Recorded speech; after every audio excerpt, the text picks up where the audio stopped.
I think we're going. Are we going? Yeah, we are going live. It says so. We're going live, and the red little clock ticker counter is moving. Welcome to another installment of KloobySnacks. We're at a special start time for you. This is 9 a.m. Pacific, noon on the East Coast. What's happening in New York today, Abby? It's the first big snow. We've had little snow, little drizzle. I don't know what it's called. I don't know the snow terms yet, but it's the first real snow. I don't know if we'll be able to see anything. Hold on. Can you see anything at all? Yeah, absolutely. Oh my God. It's covered in right snow. There, right into How about that? It's everywhere. That little mosquito was flying by that I grabbed with my bare hand right now. All right. So yeah, we're at a special. It's the holiday season, and what's going on in my home office? I don't know if you can see, but there's a Christmas tree in the home office, which is about to get moved. Actually, I'm going to move my office upstairs, so no longer am I going to be in Grand Central Station down here. So that's exciting. Winds of change are blowing all around. It's kind of cool. And so I'm excited for today's KloobySnack. Also, by now, everybody out there should know KloobySnacks. It's the 5th made for social media book that I've done that's got 52 standalone, bite-sized or digestible or easy to read tips. In this case, it's motivational quotes this year. But just as a matter of review, we've done the entrepreneurial edition, Get a Clue in 52. We've done the speaker edition. We've done the coaching edition. And the OG, the original Get a Clue in 52, was a practical guide to expanding self in business. And most of these had 5 categories. And it was always a little awkward.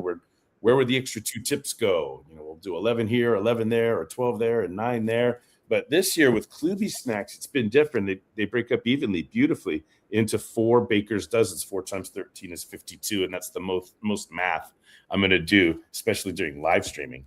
And so we've gone through these baker's dozens, and we're inching towards the end of the year. We started in loving flavored, and then we moved on to ego flavored, and then discipline flavored, and now we are in integrity flavored. Abby, I'm in a jovial mood because of the holidays, but can I give a shout out? Speaking of integrity flavored, shout out to Tracy Ward, who gave me this gift with the book cover for the integrity game on a mug. It was at a professional networking social event earlier in the week, and I was able to actually drink beer out of my integrity game mug. It's coffee this morning, but shout out to Tracy Ward of Talent Forward Strategies, who is an all-star in this year's 90-day challenge. Quick word about the integrity game. It's a business parable. It's not a tips book. It's a parable that introduces a 10-point model that helps me deliver personal and professional growth. And it has a prequel as well, Uncommitted. So yeah, I just went through my list of 7 self-published books, but we all know my favorite is this one. We all know, Abby, come on. We know that KloobySnacks is my favorite. It's unlike any other project.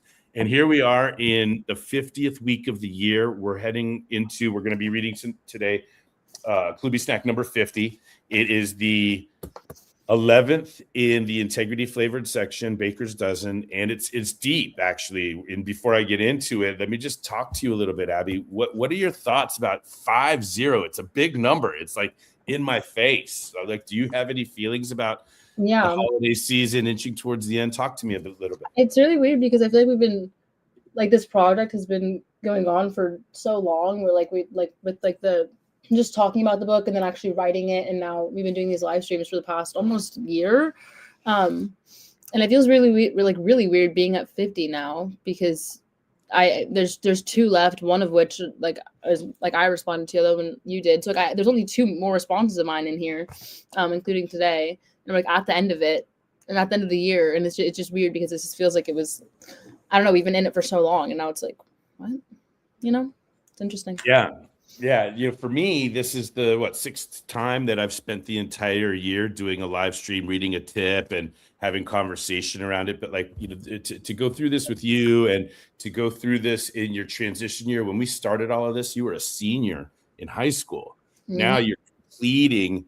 So it's your first year of college. It's just, I don't know. I think we've been excited about it all the way through, but I also think that I don't know if it's one of these things that maybe we don't even realize as excited as we are about it, how special it is and how awesome it is that we've been able to do this together and share it out there onto the platforms and get the recordings, of course, and I've made it talking points in what I've been able to do professionally, and it works. KloobySnack, there's a place in the world for KloobySnacks, and it's brought us together in really amazing ways. And anyway, it's hard not to be nostalgic already, and the end is near. So it's this and 2 more weeks after this, and we'll put a bow on this project. But we've got work to do today, and that is to get into KloobySnack number 50. Do you have any other comments or questions before I do a review of snacks in the integrity flavored section? Nope. Oh, I still have to create. That's right. I got to create the banner. For number 50. All right. I'll do it in real time. Let me go ahead and do a review so far. So when we started off in the integrity flavored section, number 40, right? Behavior is the evidence of our integrity. That's the first snack in the integrity flavored section. Then honesty is a strategy. A lie is a tactic. This is one of these pieces that I allowed you to wordsmith out of its original wording into, something that was more comfortable for you. I'm reading the book right now, Who Not How, and it really emphasizes the point that when you find a who that has their own how, to let them do their how rather than impose your how upon your who, right? Mm-hmm. Anyway, so number 42, accountability will always feel like an attack when we're not ready to be 100% responsible for our own behavior. I will tell you, I might circle around to this, but that is something that I'll always say when I'm doing the integrity game keynote, because the integrity game is born in the land of accountability. So when I get to a slide like this, where when I pull this slide up, it's a little blurry, but these are the 3 pillars of leadership in the integrity game, is always from the accountability section over here. I'm seed planting because I had an experience 2 weeks ago and last week that ties into the snack that we're doing today. But this quote right here is one of the things that stuck out to my evaluator. I was evaluated in my classroom at San Diego State 2 weeks ago on December 3rd, I want to say. And the talk was on mental health. And the part that ties into what we're talking about today is the role that beliefs play in our mental health. And I wanted to, right, I'm going to have more story later, but I just want to say for now that before I got into like the mental health and the beliefs and the authoring state of mind piece, which is what I really wanted to give to my students when I was still doing high level overview. And I said, hey, accountability will always feel like an attack when we're not ready to be responsible for our own behavior. My evaluator wrote that down and approached me afterwards and said, hey, I really appreciated that line. That's going to be helpful for me heading into my meetings with my colleagues, because there are people all around me that aren't ready to be responsible for their behavior. So it's hard to get the instruction and the constructive critiques through and the resources through when people are just on the defensive, rather than receiving that information as a boost or a help up. The ego defense comes into play. And we've talked about all these things all year long. It's fascinating. So I thought I would do a little bit of elaboration on that particular snack. It's powerful and it's true. All right, number 43. We are never guilty of ignorance, but we are always guilty when willfully ignorant. Hats off to you again, Abby, because I don't think that this snack was totally formulated with its final wordsmithing until we dialogued. And I think it was through our dialogue that produced the final version of this snack. So fun, super fun to collaborate with you. 44. Critical thinking creates ideas. Strategic thinking makes them work. Not again to you. My original wording on this was confusing. It was verified by an adult. Shout out to Jennifer Horspool, one of our many advanced screeners and advanced praisers of the book. She totally agreed with you. She says, Abby's right, Jeff. Abby's right, Jeff. And I'm like, I know she's right. Okay. All right. Number 45. Never let the possibility of not achieving your goal prevent you from pursuing your goal. That's one of a couple of snacks that we have in this section related to goal setting. A lot of times, the value of pursuing a goal isn't, how should I say, limited to achieving the goal. Just getting on the path. And maybe even if that path takes you in a different direction, you never end up achieving that goal. The value of the goal was setting it and getting you onto the path so you could be in action towards whatever you're supposed to be doing. So people will just equate success with full 100% goal achievement. That'll prevent them from setting and pursuing and prevent so many other possibilities. But we don't play that game. We go for it. All right. 46. If you don't know your purpose, how can you ever know what anything is really worth, right? Can't build a mansion on quicksand and can't really evaluate the value of anything if you can't compare it to something else. Right? Counting, evaluating, comparing, right? All right. Next. Many people say they have to when truthfully they choose to, right? It's really important to slow down. Do I have to? Am I choosing to? Do I want to? Have to? Choose to? Need to? Such gray areas and fine lines in between these terms. But a lot of times we have convinced ourselves that we have to do something. And it's really important to like audit that and then reevaluate and say, well, what am I avoiding by believing I have to do this? What else am I not doing? Or what am I avoiding? Or what could I be doing instead? And the have to will prevent us from even asking the question. And I bet there's a lot of fruitful answers waiting on the other side of asking the question. Do you really have to? No. All right. 48.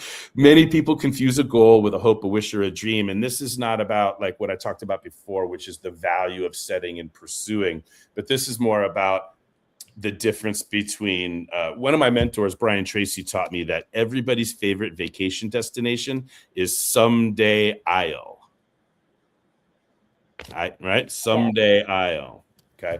And, when we are specific, when we're measurable, when we're time bound, these elements of the SMART goal setting methodology, which we've changed, right? In the integrity game, we add an A, we changed the R to focus more on behavioral change, but just adding specific, measurable, and time bound takes it away from hope, wish, or dream to goal, right? We want accountability to be in there, and people avoid that.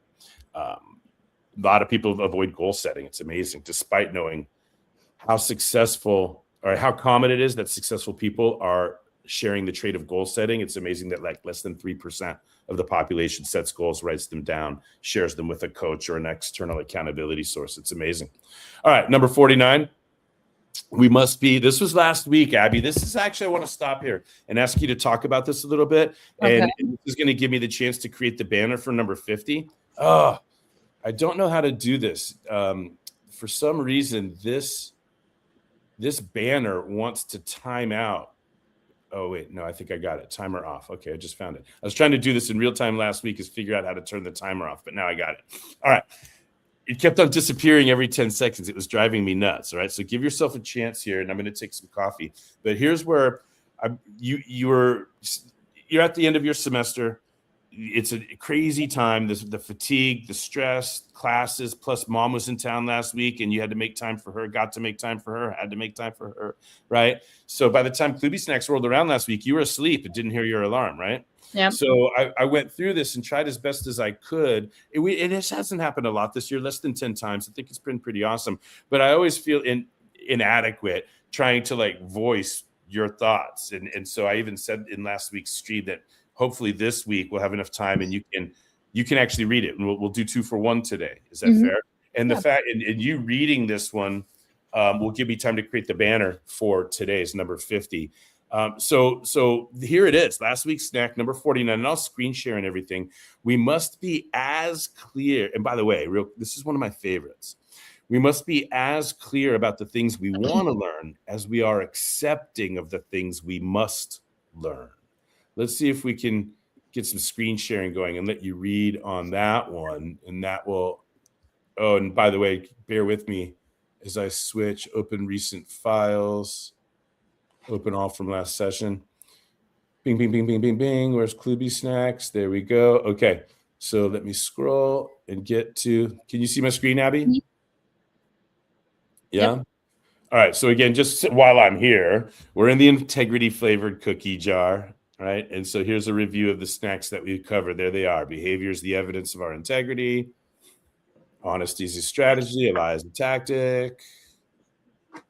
Accountability will always feel like an attack. It's just fun to go through this visually. I really, love so many things about this book. And then especially how we landed on the interior design. Hats off to Stella. You're scrolling past it. You're scrolling past it. Okay. Thank you. Okay, here we go. All right. Here we go. And then here's me in my all caps kind of writing, trying to draw our attention to these words that I think are important to emphasize. So we must be as clear about the things we want to learn as we are accepting of the things we must learn. Abby, go ahead. This KloobySnack is powerful, yet it's composed of so many parts that it gets a bit confusing. Well, at least it did for me. To understand this KloobySnack, I realized it's best to break it into a few parts as follows. First, being clear. Being clear about what you want is one of the easiest ways to get what you want. When I was in elementary school, my dad was often the one in charge of feeding me and my siblings dinner due to my mom constantly traveling. We'd get in the car after school and my dad would ask us what we wanted for dinner. I always knew exactly what I wanted, yet the words "I don't know" always jumped out of my mouth. He then proposed different restaurant options, all of which I turned down. When he asked me what I wanted, I didn't give a response, but when he offered me options, I said no to them all. Though the car was physically moving, he and I were getting nowhere. So, after a few frustrating car rides and dinners at restaurants I didn't want to go to, I realized the power of being clear. That's the first part of this KloobySnack. Second, wants versus needs. Though our wants are what tend to motivate us, life isn't just about what we want.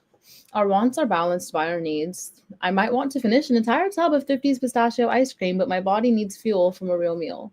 I might want to stay up on my phone all night, doom scrolling through TikTok, but my body needs substantial sleep.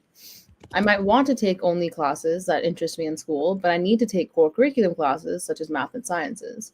What we want to learn versus what we must learn operates the same way. Often, the things we must learn come before the want, using the must learn as a foundation for the directions in which we want to grow. When we're clear about the things we want to learn, such as things that interest us, confuse us, or intrigue us, then we willingly seek that knowledge. After breaking the KloobySnack up a little bit, it's much more digestible. Our needs serve as the foundation for our wants to build off of, allowing us to further enjoy the wants. Dessert always tastes better after we've had our dinner. Yeah. All right. So thank you. What are your thoughts on that before we move on to KloobySnack number 50? What do you got? I always ask, would you write it the same way now? Do you remember what you were thinking back then? Is it similar or different? Do you feel more evolved? Do you see it more clearly? All of this stuff, Abby. Let's hear what you got. I don't remember writing my response to this one. There's many that I go back and I remember, but this one I really didn't. And I agree with it, and I think that I resonate with it a lot now when I talk about like the classes that we want to take, but versus the classes we need to take. Like right now, obviously I'm taking fun classes. Like I'm taking a journalism class, but I also have my math class, and it's even though I can be as clear as the things that I want, I know I want to pursue journalism. I know I want to take classes based off of it. I also have to be accepting of the fact that there is math classes I have to take. I have to take Spanish later on. I have to take science classes, and it's I don't want to do it, but there's nothing that me not wanting to do. I don't want to do it, but that doesn't change anything. I still have to. I still have to go to those classes and learn as much as I have to go to the ones that I want to go to, which has been a little difficult. But just kind of there's so many really cool journalism classes that I can take, but it's I need to take my finite math, and I need to take a lot of Spanish classes, and I need to take a lot of science classes too. And I have to take my philosophy and my theology and all this stuff. And it's me saying I don't want to or complaining about having to take them doesn't get me anywhere, because end of the day, I have to. So being as accepting about that as I am willing and wanting to take my fun classes. So that's I probably lean into that a lot more. Because I think that's in high school, there is a few elective classes, but all the classes that you take are really just to fill the requirements, because there's so many requirements. It's I like the writing classes more than the science ones, but overall all those classes are stuff I have to take. I was never presented with journalism ethics classes and all this all these fun things that really interest me. So it's I was talking about the classes in my response here, but it's I really I did not know what it was going to be now. When it's there's a really stark difference between the classes I want to take and the classes that are for my major that I want to pursue versus the core curriculum that I don't want to do, so I'd probably lean into that a lot more. Yeah, general education, as it's called, and it's it's if I could go back, right, I'd want to take all of them. I'd want to take all the classes, every single one.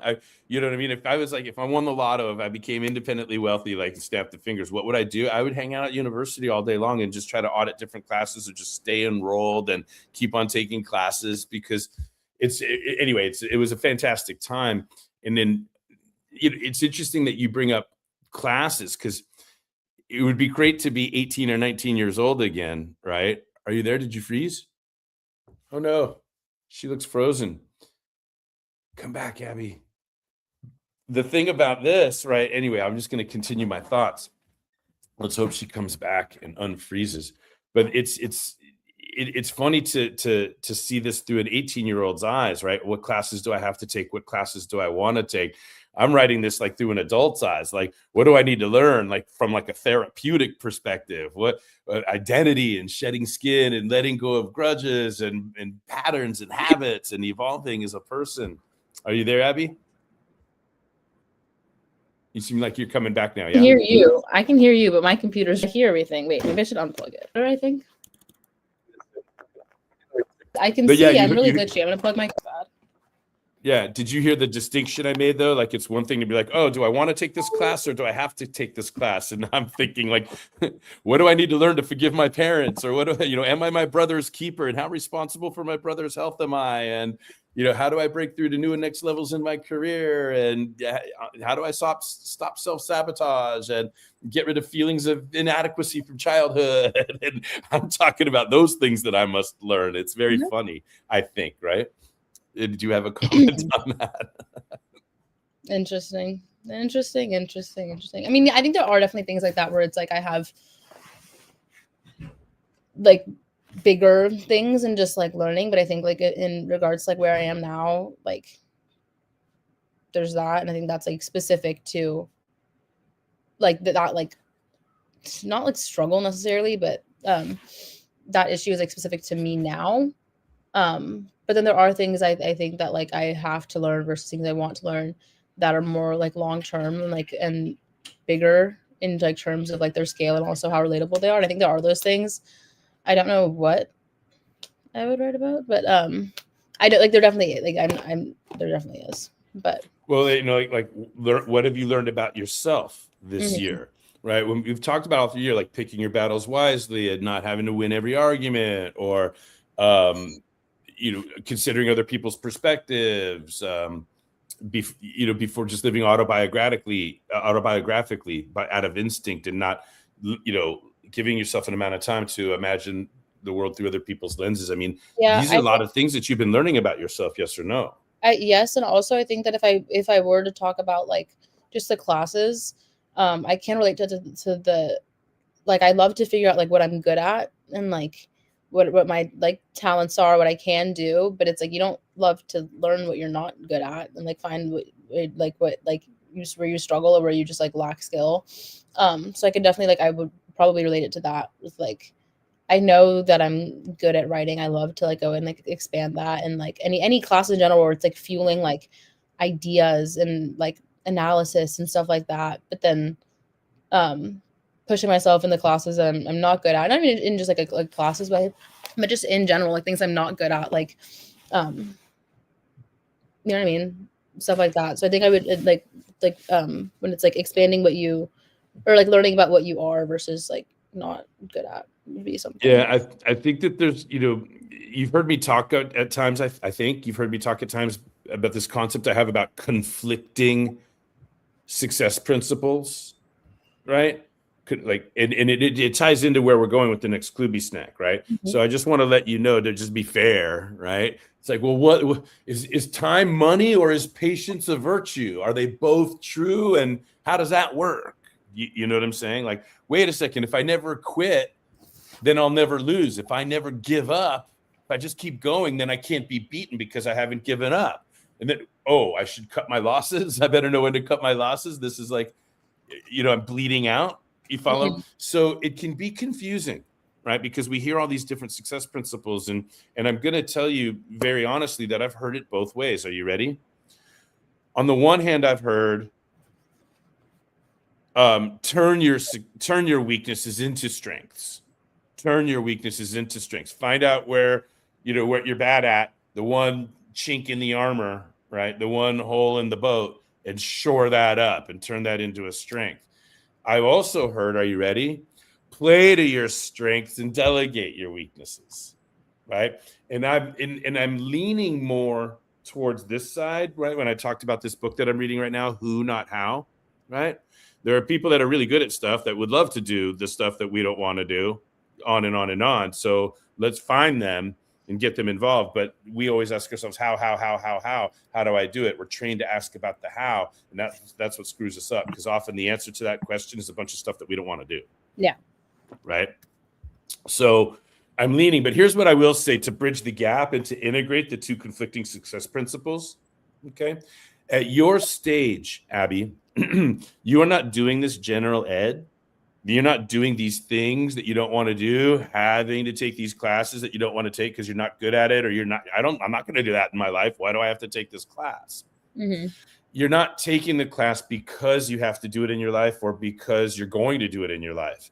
You're taking the class to have a collective experience, the core curriculum, a collective experience, general education, a collection of experiences where you were in uncomfortable situations, challenged to do something that didn't come instinctual, wondering how you were going to compete and advocate for yourself and figure out what you needed to know. Not so you could do that the rest of your life, but so that never, ever again, the rest of your life, will you ever be intimidated by an uncomfortable situation where you don't know everything. You'll always be able to believe in yourself and have the experiences of fighting through this collection that you're developing right now. Mm-hmm. So it's not about the subject matter, physical geography or mathematics. It's about, hey, I'm here, I'm showing up. I don't like this, I don't want this, but what I do like is building my resilience, building my capacity to solve problems and learn and overcome and ask for help and learn from others and whatever it takes. And no, I'm not going to do math the rest of my life, but now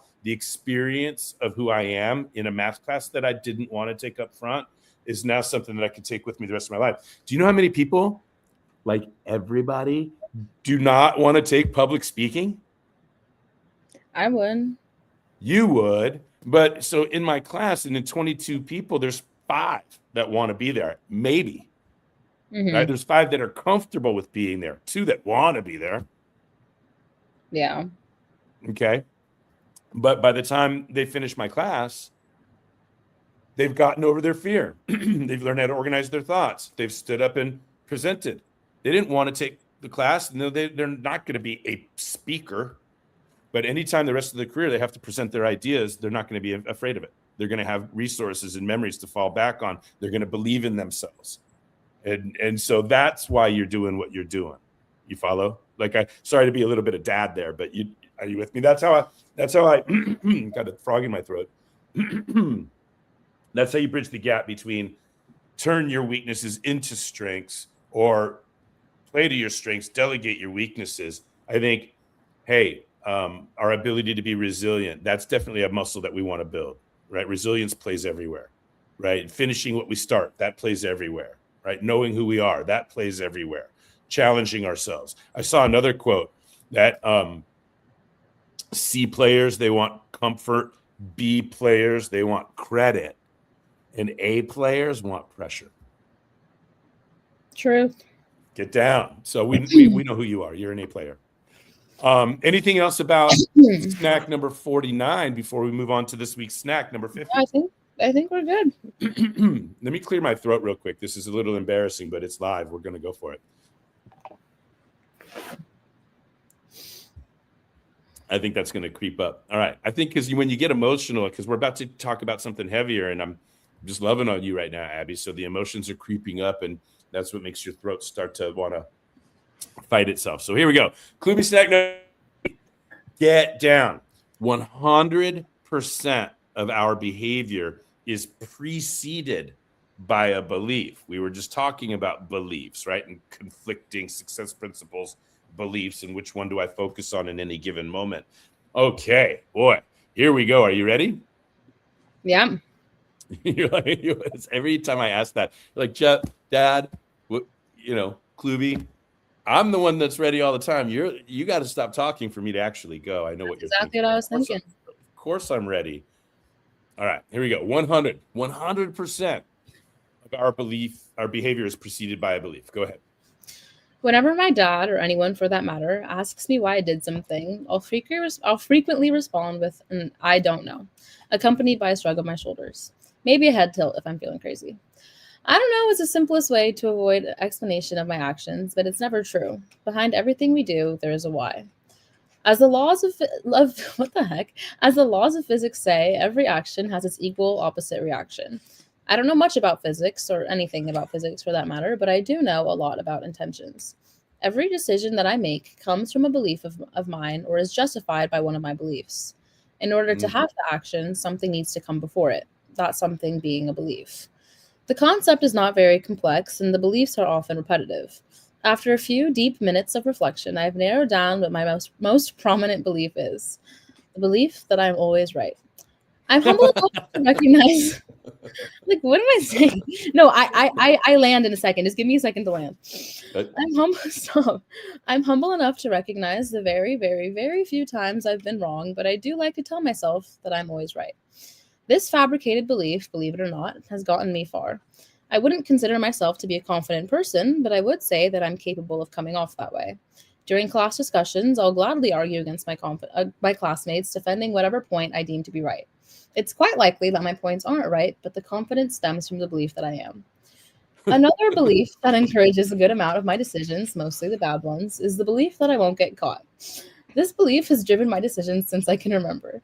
There are old photos of me, probably age 5, climbing pantry shelves, trying to reach the candy buckets hidden on the top shelf, well out of my reach. Why would I ever go well out of my way to do something I was clearly not supposed to do? Because I thought I would never get caught. Though 5-year-old me was quite capable of outsmarting my parents, I wasn't always successful. Hence the photo evidence taken of me climbing said shelves. As much as I love to use the I don't know excuse, the excuse just isn't true. There is a reason for every action we take, whether or not we're aware of it prior to our actions. Our beliefs act as those classic angels and devils perched on our shoulders, encouraging or discouraging our actions, thoughts, and words. True. Yeah. So this is I was just looking for did we put that? No, we didn't put the photo, and I don't think I like made a point to tell you that I mentioned that photo. Oh, yeah. I don't know if I have time to find it. Maybe in between now and next week's episode I'll find because I could if we took a couple minutes, but we're live streaming right now. We're over 30 minutes and there's other things I wanted to get to. So first of all, again, what was it like reading that over a year later? You haven't looked at it in over a year, and now you are who you are, and we've talked about what we've talked about, and we've done the run of snacks, and what's going through your mind when you read your response? I'll just say it's one of my favorite responses that you've written. There's so much humor and wisdom in your response, but What do you got?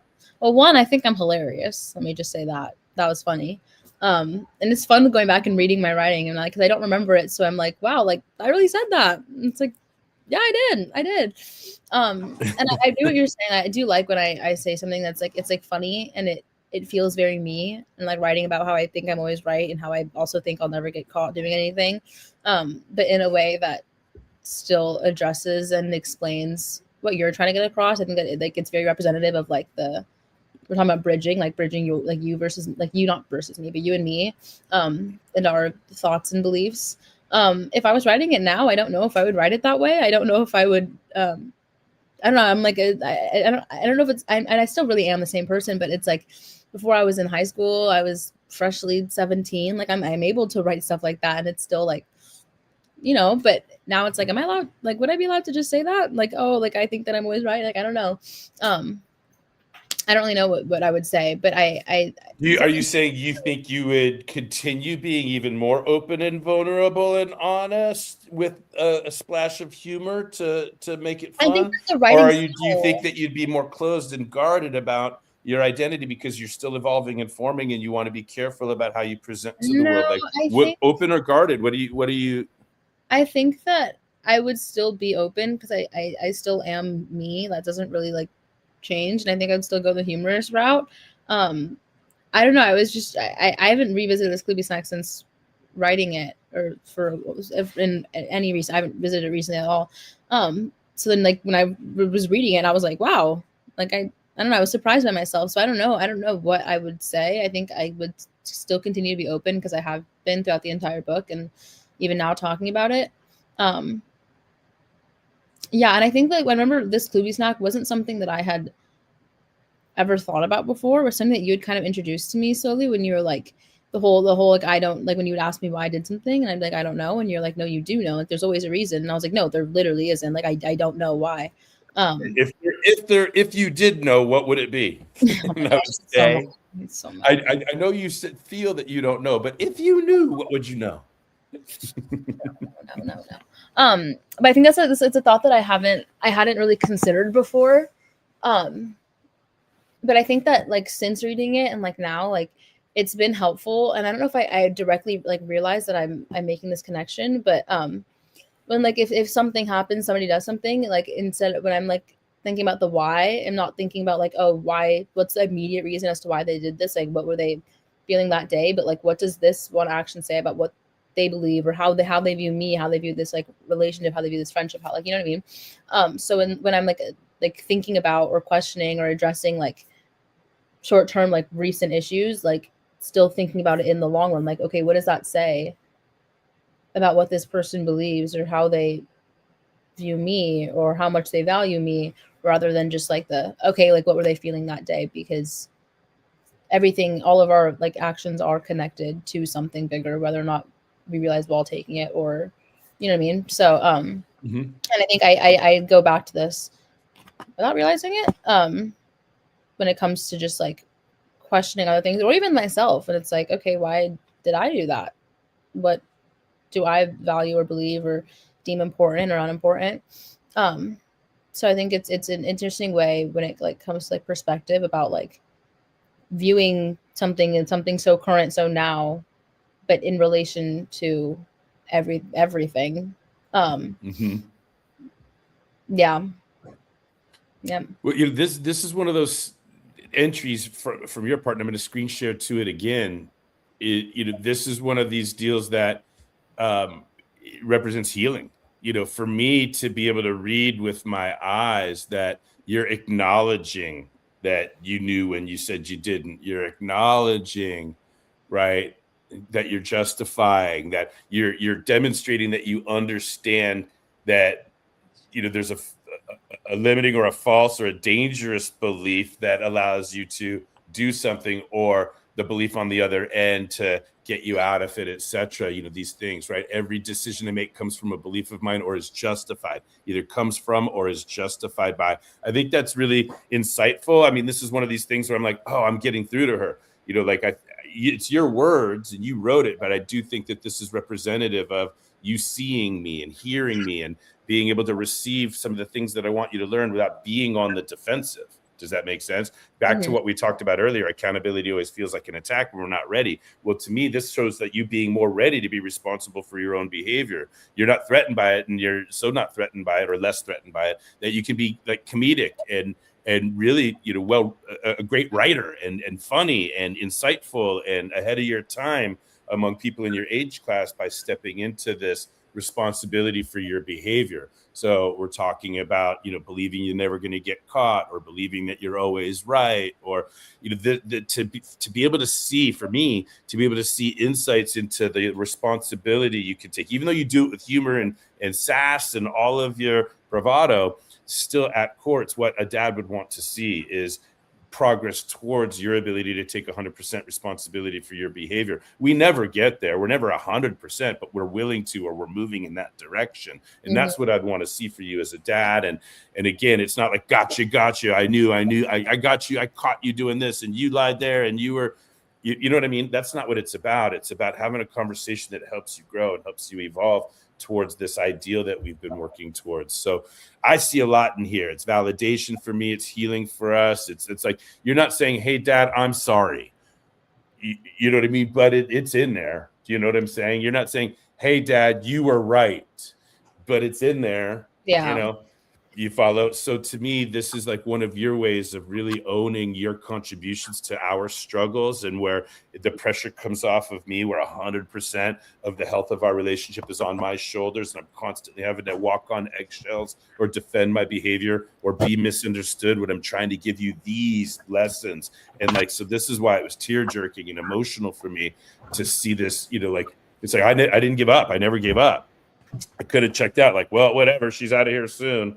Can't wait until she graduates, wherever. It's not my problem anymore. The world will take care of her. She'll learn the hard way. Like, I didn't go there. I never was willing to go there. I was willing to fight, no matter what it took. And look at what we did, And so this is one of these snacks that really iconifies the struggle and how hard I've fought to be the best dad I could possibly be, mistakes and warts and all.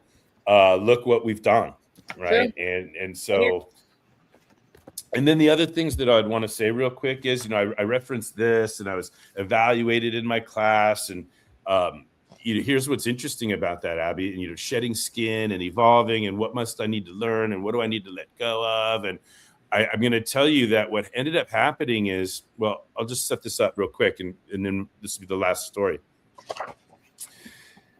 As a lecturer at San Diego State, your first 3, I don't know the exact rules, but every 3 years you have to be evaluated. Or for the first 3 years, you're evaluated once a year, right? And the first time I got evaluated, I was nervous. Dr. Heather Canary was coming into my classroom. I'm like, oh no. And I remember you were blowing up my phone that morning. I was like, of all mornings, when I'm going to get evaluated? Anyway, I remember it was a stress thing, but I brought it on myself.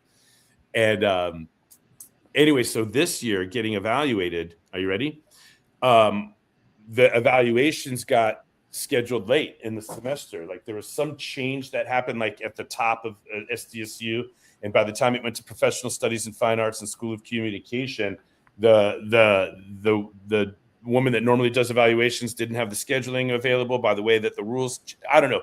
There was red tape a couple levels up. And when it trickled down, I was being evaluated in the second to last week of the semester, right? Nobody's in class the second to last week of the semester. And the second to last week of the semester, there's only speaking days scheduled in my class, the public speaking. So you're not supposed to do an evaluation on a speaking day because you need to evaluate your teaching. You follow? Mm-hmm. And then there should be students in the class so you can see how you interact with students and how you engage them and how you so I was like, oh man. And at first I was like, just my luck. I got to get evaluated in a second. There's going to be nobody in class. There's nothing left for me to lecture on. How am I going to get my students to attend class just for my evaluation and for administrative thing? Like it's hard enough to get them to attend class for their own grade, let alone because I'm being evaluated, so I'm going through all of these thoughts like, oh, this sucks. It's going to be a terrible evaluation. And there's also like low enrollment numbers coming around the corner. So I don't know if you realize, but I was told earlier in the semester that there may not be classes. And then they said, oh, we found 2 classes for you. And I accepted right away, out of like, I think I've processed this now subconsciously out of fear of loss of identity, right? Are you tracking me? Yeah. And so here's the context. So I'm like, what am I going to talk about? I got to find a topic to talk about that can produce a great evaluation, demonstrate my skills, that is valuable for the students. I'm going to have to interrupt their speaking days, push it back, which delays how quickly they can. Do you know? I had all this on my mind. And how do I give the guy the evaluator, something real to evaluate? How do I make it worth their while? How do I tie it into the course curriculum? I was going through. So what I settled on, what I decided to do was I went to content I created for the Institute for Canadian Citizenship. This is 2 summers ago, summer of 23. And I won the project to provide soft skills content, like 3 units of soft skills for what they call newcomers. So in Canada, immigrants, what we would call immigrants, they call newcomers. And Canada, there was government funding available to welcome newcomers, to give them a sense of inclusivity and belonging and, inclusion in the culture and to help them, right? So the Institute for Canadian Citizenship, I created for them 3 learning units. One was for the coaches and mentors in the program that would be working with the newcomers. The other was career and business development to help newcomers understand things about career advancement and business development to get into the workplace and the workforce and to have some insights there. But the third learning unit was on mental health, right? And so imagine being a newcomer, leaving like a war-torn or political asylum, or imagine like the atrocities that people are escaping from, what kind of trauma that created. And then you're leaving a trauma only to come into a new country and how traumatizing it can be, and all the loss and depression and anxiety and, assimilation and all, right? And so I decided, you know what? First year students, hopefully they're not leaving the trauma that newcomers are leaving, but whose mental health is challenged more than a first year college student? The homesickness, the fitting in, the adjustments, the roommate issues, the classes that we don't want to take, I have to take public speaking, or the red pen of the professors, and the size of the institution, and the poor food and whatever, right? So I decided to pull from that content that I created on mental health and give a lecture on mental health and teach my students how to author their state of mind and how to be resilient and to get themselves into any mood they wanted to. And in order to do it, I had to talk about emotions. And so what was the tie-in? I said, hey, you guys, remember when we talked about emotional appeals and pathos and persuasive speaking? Well, we're going to go deeper today and talk about the relationship between emotions and beliefs, ultimately to talk about how beliefs come before all of our behavior. And so how do we, that was the course. And so I just want to share my screen real quick and give a couple of snippets of visual as to the slides, right? Can you see this? Yeah. So this is like the slide, this comes straight from the program that I created. But as I went through, like, hey, 3 pillars of leadership, and then I put this on the board and then they fill in the blanks, right? So I did the handouts and everything. So we get here to accountability. That's where I did that quote, accountability will always feel like an attack when we're not ready to be responsible for our own behavior. But what we're focusing on is this motivation piece where there's 2 aspects of motivation. One is to give strategies, tactics, and resources, which I did all semester long. 8 steps to fearless speaking, what to do with my hands, how to prepare, how to create note cards, how to create visual aids. The strategy's there and the students still don't do it. Why? It's because of what's going on inside their heads. So you can see we started to talk about an emotion is, and our emotions are. And so I was just going through and having the students fill in the blanks into their, it was outside of the curriculum. It was extracurricular. I went to the copy room that morning and created these handouts, and they were taking notes right into the handout, which is a method of getting them engaged. And so after we went into what emotions are, then I was able to get into the categories of emotion, the relationship to Maslow's hierarchy of needs, and make it all academic, but then ultimately get into our beliefs, right? And what is a belief? And it's a feeling of certainty that something is true, and a belief becomes reality without the burden of being real. And there's always a belief between emotions and beliefs, or a relationship between, and there it is, the things that precede all behavior. Do you see it? There it is. The KloobySnack shows up in the lectures. The KloobySnack is thought leadership. And, I got into how do we author state of mind, and here's the negative mood we don't want to be in. And one of the reasons that we're in that mood is because of what we're focused on. So we can predetermine things that we want to focus on instead to get into a better mood, and just change the ingredients, change the sandwich. So I went through this lecture, and it was the reason I'm sharing this with you, Abby, was like, it was extracurricular. It was the end of the semester. I took the lemons, I turned them into lemonades, and I got my evaluation back, and I'm going to share a couple snippets of that, if you don't mind, just real quick to put a bow on this. But check this out. So I get the teaching evaluation, and clear enthusiasm, high level of prep, connection between punctuation and accountability, mental health, skillfully tying the opening. I was impressed, fill in the blank handout, emotional process. Right? Students were engaged, right? Of course, he has to give some suggestions, but ultimately, your enthusiasm, clarity, strong rapport with the students, command of subject matter, connected theory to practical application. I mean, Abby, this is what I want you to know about me. This is what I want my wife, I want your mom to know about me. Like when I'm in the zone and I'm giving everything I got to the learners and the students and my identity as a professor, I mean, this is exactly what I want. Students are lucky to learn from you. And Abby, I wish, like, there were so many years where I'm like, I wish you knew how lucky you are to have me as your dad, but I'm too busy like apologizing for the mistakes that I make and how human I am to like help this land. But here's what's interesting about all of this, right? That could be my last lecture. That could be the last lecture out of 23 years, 46 semesters, City College, Miramar, educational cultural complex like Miramar Air Base, San Diego State, college level learners, right? Giving back. This is what I have to learn. Going back to this, right? I have to get rid of identity as a professor and go advance my career. There's other communities, there's other colleagues, there's other clients waiting for what I can bring to those environments. But the classroom is a comfort zone. Clearly, I've mastered what I do in the classroom. I can't stay there forever. It's a comfort zone. I must learn how to scale and exit companies. I must learn how to protect wealth and generate wealth. I must learn how to manage finances and on and on, escape generational traumas and rewrite, the playbooks. There's other stuff I got to do. And I know you're watching. I know you're watching every step of the way. I have to be the best example I could possibly be. And like, holy shit, like pass me the tissues, right? It is deeply emotional to imagine that I might have given my last lecture, but pass me the tissues and hold my beer because I'm going. Anyway, I wanted to share that with you. I can't wait for you to come home and spend some holiday time with us. Last call.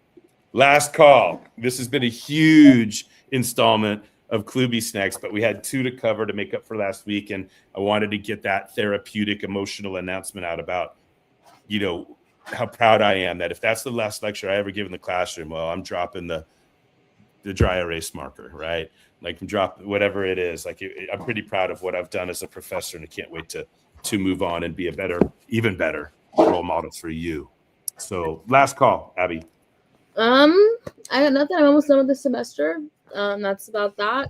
I have like 2 finals left, and I have 2 essays due. I had all my journalism stuff done. It's the only class that I have my full grade for. I have an A in journalism, which you might think should happen, but he's weirdly a very, very difficult grader, which has been really annoying. But I turned in my final portfolio, which was like an investigative journalism story plus like reflection and all this stuff. So that was really fun, actually. Investigative journalism, never really considered that. But yeah, so turned that in, and I got an A on that, and I'm done with that class. But now the rest of them, I have 4 more that I'm still waiting on, but I feel really good for. So I'm excited. So you just no classes, just finals left now, right? Yeah, we haven't had class since Tuesday. Tuesday was our last class, and so then no more projects to turn in either. It's just studying for finals and taking exams. Final on Thursday. I have my architectural art history final on Wednesday, and then tomorrow, Monday, I have my final essay due for my composition class, and that's about how short form social media is changing journalism and how people don't care about journalists anymore because they care about like influencers and people like on social media personalities, and how journalism has to shift to like adjust to that change. So I'm writing about that. And that's due tomorrow. And then on Tuesday, one thing that'll always be true though in that adjustment. I sent you a text on this, like to give you something that maybe be able to write around or create a through line, is delivering audiences to advertisers. That doesn't change whether you're an influencer or a journalist. Your job, right? Well, journalists is to get the facts right and to question authority, and on and on and on and on. But newspapers and media outlets, that the whole game is deliver audiences to advertisers. It's eyeball economy, right? Attention economy. So I'm so fascinated with what you're learning. I wish I could go to all your classes with you. Well, we didn't actually even learn about that. The assignment was to talk about how some technology is going to affect what field you want to go into. So that's what I'm doing. And then so that's due tomorrow. And then so I'm going to be working on that all day. And then Tuesday I have my final paper for theology due. So I have no more like physical things, it's all online, but theology, agricultural, architecture, journalism, and math. Yeah. Oh, agriculture. Wait, no, architectural history. Architectural art history. Architectural art history, theology, journalism, and math. Yeah, and composition. Oh, yeah. So yeah, which of these doesn't go? Like the math is such an outlier, right? But you're doing well there too, yeah? Well, in my next semester classes, I'm taking philosophy, I'm taking TV, media, and representation. I'm taking my comm class. I'm taking history, and then there's some other one that also is in the same. Oh, and then philosophy.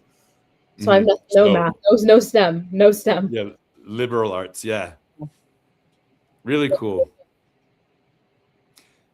And then you come back on the 19th, right? Yep, on Friday at like 9 a.m. All right, well, super good. Well, in terms of what we were trying to achieve today, which is sharing our KloobySnacks with the world and dialoguing around it, and sharing our daddy-daughter relationship with the world, with all apologies and healing and forgiveness and facing the facts of how tough it is included, we're in good shape. Anything else for this week before we dismiss? No, I'm kind of sad that I have one last one to read.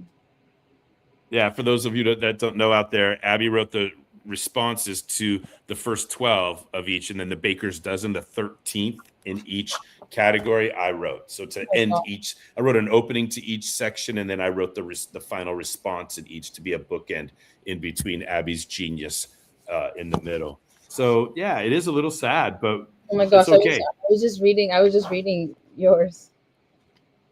Oh, the last one? Don't read it now. No, it's gonna be. We're gonna need tissues and Kleenex, and I don't know if I'm gonna be able to get through it. It's gonna be so emotional. I feel like I can do it. Are you gonna read my response? We'll see. We'll jump off that bridge when we get to it. But last call for this morning. Anything else, Abby? I got nothing. All right. I love you. I believe in you. Go kick some butt and leave New York with a sore foot from kicking so much butt on your finals. And congratulations in advance on completing first year of college away from home. It's a very special time in life that doesn't repeat. There's nothing like that first semester and how wide the eyes are open and the challenge to adjust. And I'm thrilled that you're having the successes that you're having. I'm eternally proud of you, Abby. Eternally proud of you. All right. We'll see you soon. Bye, everyone.